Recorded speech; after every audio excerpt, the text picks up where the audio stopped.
بسم اللہ، الحمدللہ والصلاة والسلام علی رسول اللہ۔ اسماء حسنہ، انگلیوں پر۔ سبق نمبر 39، اللہ کے نام جوڑیوں میں۔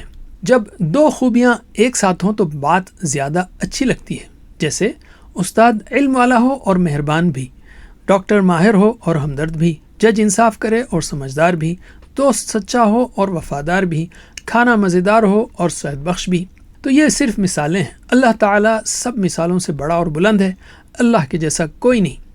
اب ہم قرآن میں آنے والے اللہ کے نام کے جوڑوں کو لیں گے۔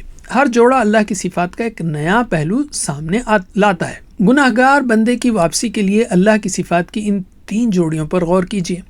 غفور حلیم، یعنی اللہ سزا روکے ہوئے اور انتظار کر رہا ہے کہ بندہ واپس آئے اور اللہ اسے بخش دے۔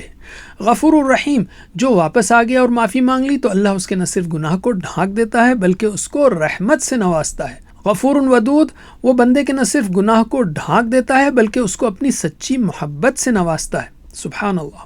ابراہیم علیہ السلام کی ان دعاؤں کو استعمال کیجئے جن کے آخر میں 2 جوڑے ہیں۔ ربنا تقبل منا انک انت السمیع العلیم وتب علینا انک انت التواب الرحیم۔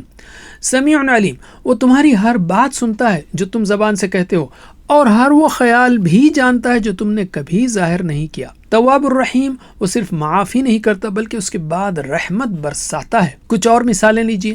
عزیز الرحیم، وہ اپنی مرضی سے مہربان ہے، مجبوری سے نہیں، کیونکہ وہ زبردست اور غالب ہے۔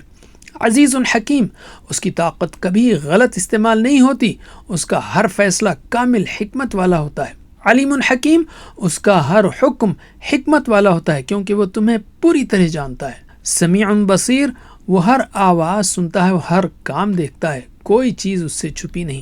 لطیف خبیر، وہ جانتا ہے کہ تم کس تکلیف میں ہو اور ایسے طریقوں سے مدد کرتا ہے جو تم سوچ بھی نہیں سکتے۔ عفو قدیر، وہ کمزوری کی وجہ سے نہیں بلکہ سزا دینے کی پوری قدرت کے باوجود تمہیں معاف کرتا ہے۔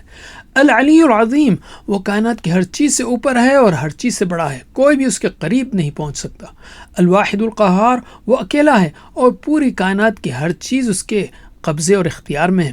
الحی القیوم، وہ ہمیشہ سے زندہ ہے اور باقی سب کچھ صرف اس لیے قائم ہے کیونکہ وہ تھمے ہوئے۔ 5 جوڑوں کے بارے میں اللہ نے کہا وَاعْلَمُوا أَنَّ اللَّهَ، اور جان لو کہ اللہ غفور الرحیم ہے، غفور حلیم ہے، غنی حمید ہے، سمیع علیم ہے، عزیز حکیم ہے۔ اور یہی بات کچھ اور صفات کے لیے بھی کہی۔ شدید العقاب ہے، مخزی الکافرین ہے، بما تعملون بصیر ہے، بکل شیء علیم ہے۔ یہ 24 جوڑے ہیں جو 2 یا اس سے زیادہ مرتبہ قرآن میں آئے ہیں، اور یہ 25 ہیں جو 1 مرتبہ قرآن میں آئے ہیں۔ اب ان جوڑوں کے معنی دیے گئے ہیں یہاں پر۔ پہلے 10 ہیں، پھر یہ دوسرے 10، پھر 21 سے 30 تک، اور پھر 31 سے 40 تک، اور آخر میں 41 سے 49 تک۔ وجزاکم اللہ خیر، والسلام علیکم۔